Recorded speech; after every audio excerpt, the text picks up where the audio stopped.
മറ്റൊരു വാർത്തയിലേക്ക്. കൊച്ചി മട്ടാഞ്ചേരിയിൽ 1 കിലോയോളം തിമിംഗല ഛാർദയുമായി യുവാക്കൾ പിടിയിൽ. ലക്ഷദ്വീപ് സ്വദേശി മുഹമ്മദ് സുഹൈൽ, ഫോർട്ട് കൊച്ചി സ്വദേശി സുഹൈൽ ഷഹീർ എന്നിവരാണ് പിടിയിലായത്. മട്ടാഞ്ചേരി പോലീസ് കേസ് രജിസ്റ്റർ ചെയ്തു. ലിഡിയ ജേക്കബ് വിവരങ്ങൾ നൽകാൻ. ലിഡിയ, എന്താണ് കൂടുതൽ വിവരം?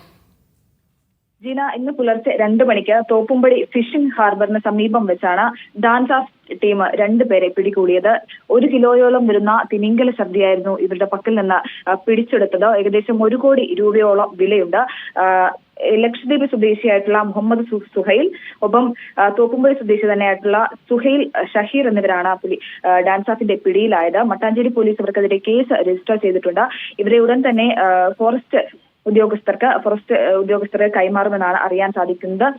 ലക്ഷദ്വീപിൽ നിന്ന് മറ്റൊരു യുവാവാണ് ഈ സുഹൈലിന്, ലക്ഷദ്വീപ് സ്വദേശിയായിട്ടുള്ള സുഹൈലിന് തിമിംഗല ഛർദി എത്തിച്ചത് എന്നാണ് സുഹൈൽ പറയുന്നത്. അതിലടക്കം അന്വേഷണം നടത്തി വരികയാണ്. ശരി, 1 കോടി രൂപ വില വരുന്ന തിമിംഗല ഛർദിയുമായാണ് യുവാക്കൾ പിടിയിലായത്. 2 പേരെയാണ് പിടികൂടിയത്. ലിഡിയ ജേക്കബാണ് വിശദാംശങ്ങൾ നൽകിയത് കൊച്ചിയിൽ നിന്നും.